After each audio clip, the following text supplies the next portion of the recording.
Hai guys, welcome to Fashion Show. Kali ini saya ingin ngomongin, perlu nggak sih sebagai kita pelaku bisnis fashion, brand itu menjadi penting atau tidak penting?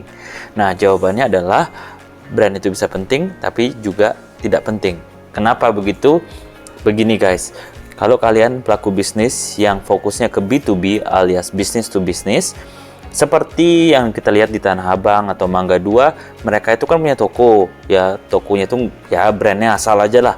Tapi baju-bajunya itu mereka jual dalam kuantiti yang besar, grosiran, dengan harga yang murah. Nah itu mereka nggak peduli soal brand, mereka impor dari Cina, karena itu mereka tujuannya apa? Untuk dijualkan ke orang yang ingin menjualnya itu kembali. Karena di sini yang menjadi concern adalah price. Jadi asalkan harganya murah, terserah brandnya apa, dia beli. Gitu. Jadi kalau kalian adalah pelaku bisnis yang seperti itu, maka brand menjadi tidak penting. Kenapa? Karena yang penting murah gitu. Orang tetap beli kok, yang penting harga gitu.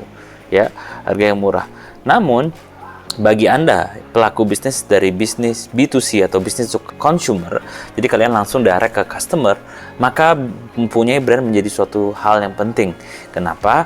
Karena kalau brandnya kita bagus, itu bisa menjadi nilai tambah buat kita. Sekarang bayangkan deh, baju t-shirt yang polosan aja yang harusnya harganya cuma 50.000, itu kalau ada sablon mereknya Gucci, kita semua tahu Gucci adalah merek high end yang terkenal, itu bisa jadi jutaan harganya. That's the power of branding guys. Sama dengan kalian kalau ngopi di Starbucks, itu sebenarnya mungkin kopinya tuh ya sama lah dengan kopi-kopi lainnya gitu. Tapi karena mereknya Starbucks, kita mau bayar sampai 40 sampai 50 ribu per cup. That's the power of branding.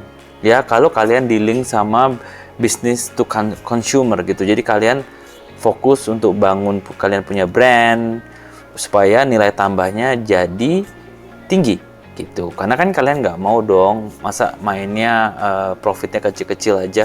Jadi kalian mau profitnya lebih tinggi lagi, ya.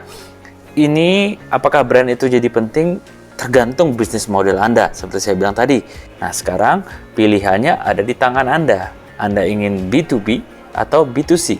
Kalau Anda B2B, Anda hanya fokus untuk ke orang-orang yang mau jualin baju kalian, yang price concern, yang mikirin cuma harganya yang penting murah, nggak peduli soal kualitas atau apa, yang penting murah gitu, ya. Karena mereka juga jualnya juga nggak bisa tinggi-tinggi banget, karena mereka harus price concern, karena belinya dengan harga yang murah, kualitasnya ya pasti kita tahu lah, kalau harganya murah ya kualitasnya juga kayak gitu. Cuman mereka hanya mau jualan aja sebagai jualan, kemudian lagi pedagang baju gitu. Sedangkan kalau kalian pebisnis baju, kalian mau build the company, kalian mau build the brand, then you really need to think about the brand itself, ya. Apa aja elemen brandnya mungkin saya akan sharing di episode ke depan. Yang jelas, selalu semangat untuk belajar bisnis fashion. Oke, salam fashion show, bye bye.